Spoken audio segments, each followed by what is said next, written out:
So, first time in Brazil? Second time in Brazil, and it's great to be here. It's a beautiful country. Well, and thank you very much. I'd like to start off and offer you this gift from my fellow firefighters up there in the Bronx in New York City. Thank you. This is a very special memorial hat, Fire Department, New York. And on the back it says, September 11th, we'll never forget it. Well, From us thank you very to you, much. wear it in Thank you. pride. Thank you very, very much. Okay. It matches your suit as well. Yeah. You think I'll do a nice firefighter? Good. Well, come It's up. a lot of body to burn. That's right. Well, we could work some of that off. Come up to our training camp. Well, then, you know, one of my dreams is to try to buy, when I go to New York, one of those fireman hats. You know, the large one, the one with the back that goes to protect. Is that right? Well, you're a pretty popular guy up there in New York now. You know, after that New York Times article, Oh, yeah, you read it? everybody's reading it up there. You're famous. I gotta go there now. I think we might be able to do something with the hat when you come up. Well, fantastic. Because they're not for sale, usually. No, you have to know somebody. Well, I know you now. I guess you do. So you stay in the Bronx, usually? Yes, my engine company is Engine 52 in the Bronx. Fantastic. You know, I was there right after that terrible disaster, that terrible thing, and still, every time there was a fireman's car, a fire department car, passing through the streets, everybody would stop and start to applaud all the men. You know, this was very moving, actually. it was. The people were incredible. Every day as we got in the buses and we'd go down to Ground Zero along West Street, all the people would line up with signs supporting us, God bless you, we're praying for you. And that kind of support really helped us get through the difficult tasks that we had at hand. Now tell us, how was your day, that fatidic morning? How was your day? It was a beautiful morning, as we all know. September 11th, it was spectacular. Blue sky. Yeah. Matter of fact, I remember going out to wash my car, and I fly planes, so I looked up at the sky and I said, wow, this would be a great day just to go out for a flight. The pilots would call it severe clear. Yeah, the visibility was amazing. extraordinary. Yeah. So I went out to wash my car, and I got a telephone call, and the person said, go in and turn on the TV. And I said, what happened? They said, just turn on the TV. I said, what channel? And they said, it doesn't matter. So I knew then something was seriously wrong. I went inside and I saw the plane hit the building, and I jumped into my car and then headed back towards the firehouse. This was the first plane. This was the first crash. When you turned the TV on. Well, it was the second plane. Oh, it was the second. Yeah, because he must have seen the first. Oh yeah, sure. crash. So it was the second plane. Yeah, Of course. and I'll never forget. I jumped in my car and I was racing down the highway back to my firehouse. That's the normal protocol. You would report back to your firehouse, and then you'd go down to wherever the emergency was. I remember listening to this news person on the radio, and she said, wait, the entire building is surrounded by smoke. And then there was a pause, and she said, oh my God, the smoke is clearing and the building is gone. That moment sent such a chill through my spine, just hearing that. I knew thousands of people would die as soon as I heard that. And then, where do you live, actually? You live in the Bronx also? Well, I used to live in the Bronx, but now I live upstate, about 30 minutes outside the city. So, and then you got there, you were home, then you got there, and you started working there immediately. What was it? Of course, there was a lot of confusion over there, right? Tremendous amount of confusion. Yeah, and how did they manage to keep the chain of command in a moment like that? Well, actually, there was no chain of command at that point in time. Too many of our upper echelon leaders died in the actual attack. When I got down there, it was like night. You walked in this beautiful, clear, sunny day. You walked into what looked like a fog, and the closer you got to Ground Zero, the darker it was. And people were running around covered with blood. At that point, there was no command stations yet. So the firefighters that were coming were told to just Now, wait. everyone for himself, or Yeah, it turned out wait? to be that Yeah. because we knew that there was people in there and there was fellow firefighters in there, and so everybody just went in and started digging and hoping, and it was days and days went by, and we really didn't recover anybody. Did you lose any friend or any close colleague on that day? I lost a lot of close friends, but one fellow I was a lifeguard with in college, we went to college together, and when I was moving out of New York, he said, "No, don't leave, join the fire department, it's a great job."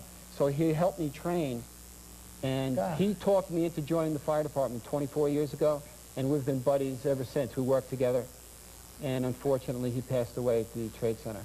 You know that I left New York 2 days before the attack. And so I was amazed. You just can't believe in a thing like that, because it was like an action movie scene, you know. And when I went back there, I went to see the place, and it was already just flattened down. And then they started to walk through it to see the whole thing. I didn't have the courage to go and It's see. it's still quite unbelievable. When I was flying, leaving New York, just looking back, I keep waiting to see those buildings, that this has just all been a bad dream. But it hasn't, and they're gone, and so many good people are gone.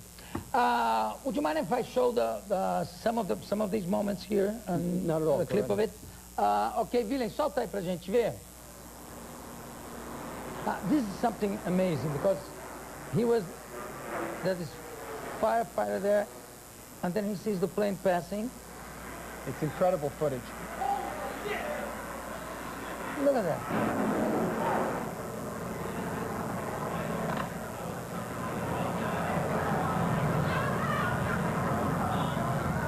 I think that footage is the most incredible one.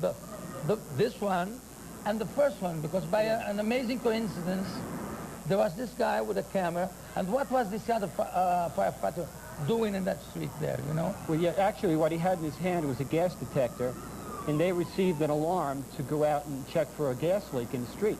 So they were out there checking with that gas detector, and they heard the plane overhead, and they just stopped and looked. And there was a team that was filming that firefighter there, because he's a brand new firefighter, and they were just following him around. So it was totally... So he was a new firefighter. That's right. It was totally coincidental. It's amazing. It is. It's emblazoned in everyone's mind, because you can actually see the planes going into the building. Yeah, exactly.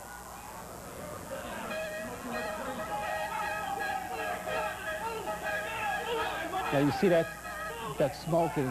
Yeah, it's a composite like of... a fog, yeah. Yeah, it's a composite of smoke and and chemicals dust and things and like chemical.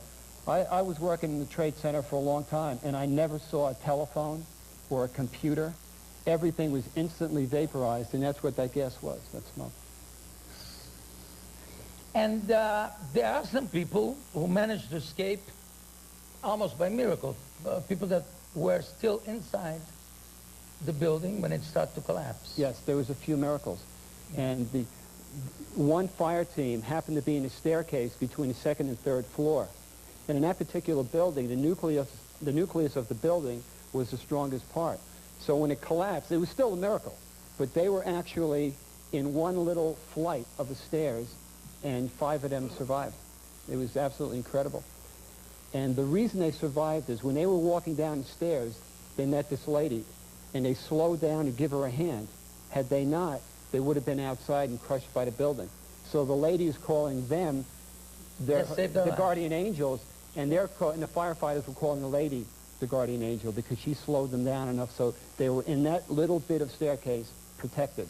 They saved their lives, and the old lady. And they survived, and they were one of the few people that actually came out of the Trade Center. It's an absolute miracle. We got a photo here. Mostra a foto.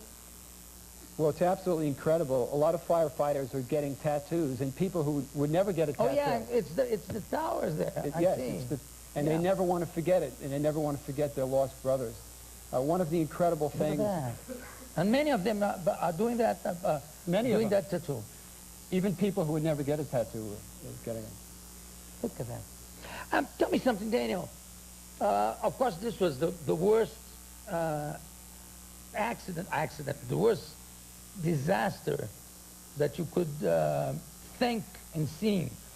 But which one was the biggest in which you were really inside the building, or you were really involved in the actual fire? You mean another fire? Yeah, yeah. Nothing compared. Nothing even comes close. Even though I wasn't in the building, just to see 16 acres of devastation and 3,000 people dead, people from over 80 different nations around the world are represented there. I mean, it was just absolutely incredible. The fire burned for 4 months. It was the longest burning building fire in history. Just absolutely incredible, everything about it. I've been told that the most shocking image that you still have in mind, it's a hand of a woman still with a ring, a wedding ring or something like that. Yeah. As you can imagine, everything was pulverized, so all we were finding was small little body parts, you know, very, very tiny. And I came across this woman's hand sticking up out of the earth, and it looked pretty much intact.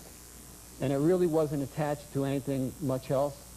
But what struck me, what really gave me a chill when I saw this, was that it had a wedding ring on.